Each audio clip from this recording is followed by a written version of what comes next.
हरे कृष्णा, राधे राधे। बहुत सारे भक्तजन मैसेज करते कि उनको संस्कृत पढ़नी नहीं आती, वो किस तरह से गीता का पाठ करें या क्या वो करें, है ना। तो चैतन्य महाप्रभु के जीवन की एक बहुत सुंदर सत्य घटना आपको बताती हूँ।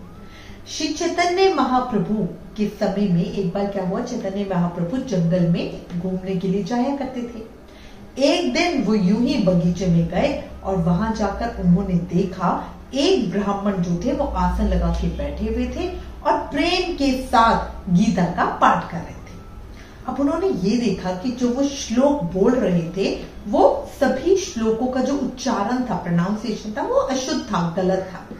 पर वो पाठ करते समय ध्यान में ऐसा तन्मय था कि उसे कुछ आने जाने किसी का कुछ बाहर का कुछ भी नहीं पता था। वो भाव में मग्न होकर श्लोकों को बोल रहा था। उसका जो शरीर था वो ऐसा रोमांचित हो रहा था, बहुत ज्यादा नेत्रों से उसके जल बह रहे थे। अब महाप्रभु उसको बहुत देर तक खड़े खड़े देखते रहे और जो वो पाठ कर रहा था उसको सुनते रहे। बहुत देर वो यूं ही खड़े रहे। अब जब उस ब्राह्मण देव का पाठ खत्म हुआ तो चैतन्य महाप्रभु ने उनकी तरफ देखा और उनसे बड़े स्नेह के साथ पूछा, क्यों भाई, तुमने इस पाठ में ऐसा क्या आनंद लिया जिसके कारण तुम्हारी ऐसी अद्भुत दशा हो रही थी। इतने ऊंचे प्रेम के भाव तो अच्छे अच्छे भक्तों के शरीर से भी नहीं प्रकट होते। तुम अपनी प्रसन्नता का मुझे ठीक ठीक कारण बताओ। अब जो वो पुरुष बैठे हुए थे, ब्राह्मण देव बैठे हुए थे, वो बोले, भगवान, मैं तो एक बिना पढ़ा लिखा बुद्धिहीन ब्राह्मण वंश में उत्पन्न हुआ निराक्षर और मूर्ख ब्राह्मण, शुद्ध अशुद्ध का मुझे कुछ भी बोध नहीं है। मेरे गुरुदेव ने मुझे आदेश दिया था कि तू गीता का नृत्यपति पाठ किया कर। तो भगवान, मैं गीता का अर्थ क्या समझ सकता हूँ, भाई मैं तो पढ़ा लिखा ही नहीं हूं। तो मैं तो पाठ करते समय बस इसी बात का ध्यान करता हूँ कि सफेद रंग के 4 घोड़ों से जुता हुआ एक बहुत सुंदर बड़ा सा रथ खड़ा हुआ है। उसकी विशाल ध्वजा पर हनुमान जी का चित्र अंकित है।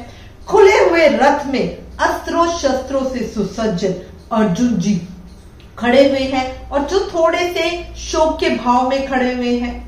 भगवान श्री कृष्ण उनके सारथी के स्थान पे बैठे हुए मंद मंद मुस्कुरा रहे हैं और अर्जुन को गीता का उपदेश दे रहे हैं। बस प्रभु, इसी चित्र को मैं देखता रहता हूँ और इसी का मैं रूप माधुरी का पान करता रहता हूँ। मैं अपने आप को ही भूल जाता हूँ। भगवान की एक लोक पावनी मूर्ति मेरे आंखों के सामने नृत्य कर रही होती है और उसी के दर्शन से मैं कुछ पागल सा हो जाता हूँ। लोग मेरे पाठ को सुनकर बहुत हंसते हैं। बहुत से लोग तो मुझे भला बुरा भी कहते हैं।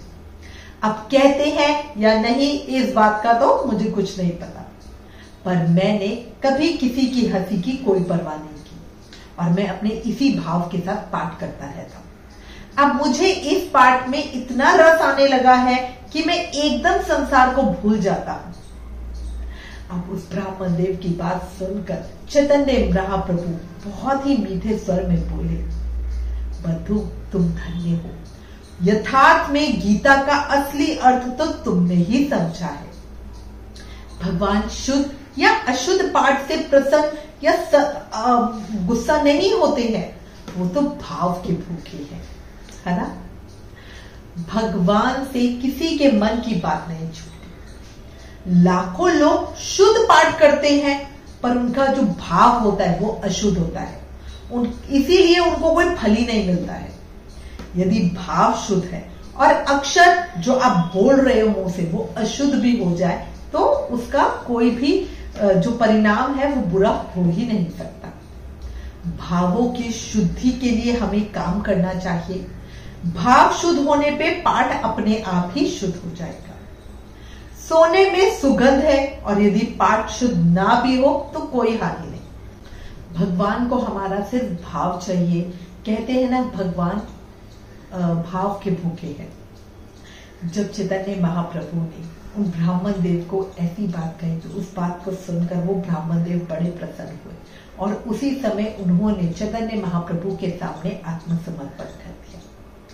जब तक प्रभु श्री रंग क्षेत्र में रहे तब तक वो महाप्रभु के साथ ही रहा। और छोड़े भी कौन चैतन्य महाप्रभु को, है ना। इस प्रसंग से हमें ये पता चलता है कि हमारे कान्हा हमारे भाव चाहते हैं, चाहे आप किसी भी भाव से उन्हें पूछे, ठीक है। बस वो शुद्ध होना चाहिए, बाकी सारी गलतियों को कान्हा भुला ही देते हैं, है ना। राधे राधे।